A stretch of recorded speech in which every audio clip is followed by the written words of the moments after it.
I'm Tim Herrera with the Sacramento County Office of Education, here with another Teacher of the Year profile. We're sitting down here with Linda Pugh, the Teacher of the Year from the Natomas Unified School District. Congratulations and thanks for joining us. Thank you very much. It's quite an honor. Tell us a little bit about yourself. First, tell us where you teach and what you teach.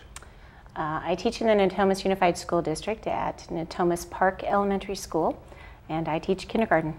This is my 9th year at kindergarten at that school. 9th year at one grade level. So tell us about kindergarten teaching, because there's a lot more involved than people realize, dealing with curriculum and things. Kind of dispel all the myths about kindergarten. Well, I started teaching 25 years ago, and I was not a kindergarten teacher at that time, and so I was even surprised when I came to kindergarten how challenging it is, because there is no affect in kindergarten. It's really their first step into organized education, and so they really don't know what they're doing. In fact, they don't even know what they don't know. So in kindergarten, you really have to be articulate in what you want the children to do, because very often, you know, if you're not exciting, they'll leave. If you're not keeping their attention, they'll go find something else to do, because they really don't realize that they have to even listen to you. So it's an exciting time, because you really see some just dramatic growth from when they come in to when they exit. And so one of the myths in kindergarten in particular is that we don't teach a full day, or that we don't work a full day. And it's often telling when parents come in and work in the classroom and they're exhausted after an hour. It's a very fast pace.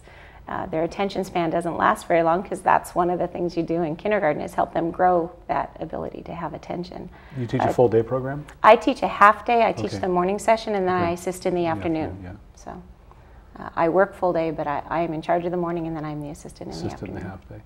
So there's more curriculum than people realize. There really is. In fact, many of the things that we teach now in kindergarten, in the 3.5 hours that we teach, are really what we used to teach in first grade. What our students are doing in kindergarten is nothing short of miraculous. They come in, some of them barely can hold a pencil, and they exit reading and writing.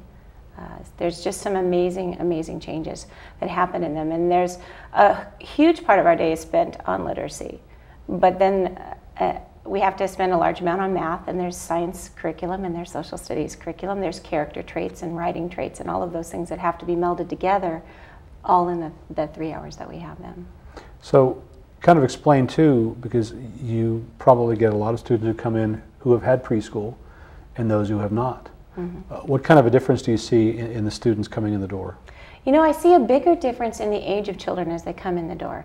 Really and truly, preschool is very important, but spending time with children is important. So children who are interacting in a preschool program is wonderful, but there's also a host of children who don't go to preschool, but their parents are providing very enriching activities for them at home that come in very prepared for kindergarten. What I notice more is the age that children are when they come into kindergarten. Children who are a little bit older are a little bit more able to handle the rigors that they're going to have to go under. Young children, it's developmentally very difficult for them, because our cutoff day here in California is still in December. And in other states, it's September 1st. There's a huge difference in that. And in my district in particular, we started teaching the Monday after July 4th up until this year. So for a good chunk of the year, then they could remain 4. It was a lot to expect for them to do. I think preschool is a wonderful opportunity for children to begin their school process. I think you notice a big difference the first week of school, but if you're engaging your students and you're providing those opportunities, I think it's much more difficult in the last day of kindergarten to determine who was actually in preschool and who wasn't. But as far as their comfort level, their ability to hit the road running and all of those things, preschool fills a very important role.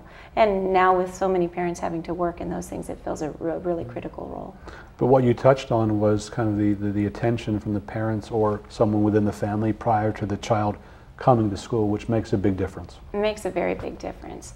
Children who come who have stories from their families, whether it's English or any other stories or any other language, have that legacy of literacy that comes with them. And so many of our children, that's a critical piece for them being successful in school. So when parents don't don't spend that time or aren't able to spend that time, it really impacts what happens as far as the children's success in school. And having taught other grade levels, I know where they're going, so I really want to get them going on the right path.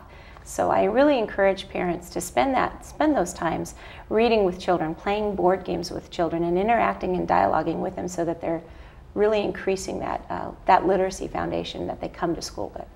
So you say you've been teaching for 25 years? Yeah. Wow. Yeah. So what other grade levels have you taught?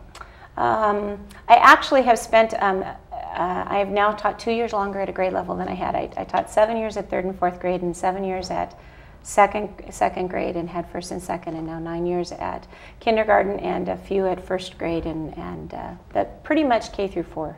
And then I've done some literacy work with 5th, 6th, 7th, and 8th. So in all your years of education, what kind of major changes have you seen in maybe a curriculum or expectations of teachers, or maybe changes in the students themselves? Oh, there are so many changes. Technology has just, I remember my first year of teaching, we were so excited. We got an Apple IIe with the little green squares that moved around, and we were so excited because it booted up in 5 minutes, and that was just faster than we had ever had before. So technology has just made incredible changes. And our children are living in a world of technology, so they come to us already with a world of knowledge that certainly 20 years ago, 25 years ago, we didn't have for our students. So technology has certainly caused some changes. I think the dynamics of more and more families having 2 incomes, I think that is probably more the majority than the minority now, and so that also adds a layer on where our kids are at. And then curriculum-wise, the onset of standards-based education has really been one of the key things that has changed education, at least the face of education in the last 20 years. Because now we know exactly what we want students to know, and we know that we have to take the steps to get there. And for kindergarten, then being able to take those and being able to have something that is a concrete assessment, so we really know that the children are making growth.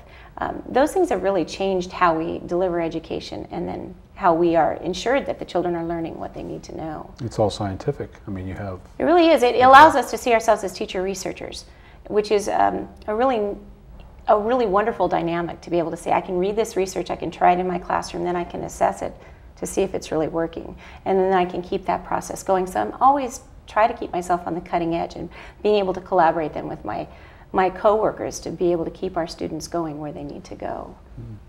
Do you find that at a young age that sometimes, because they're so young, motivating them is a challenge?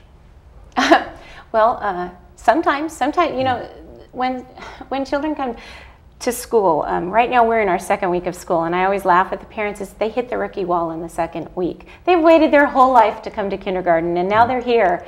And what do you mean, I got to come back? I already did that. So they aren't always sure that they want to come back, because, and then their parents get concerned because they're crying. And I always see myself as I'm the parents' partner with them. I work for the parents, and together we're a team.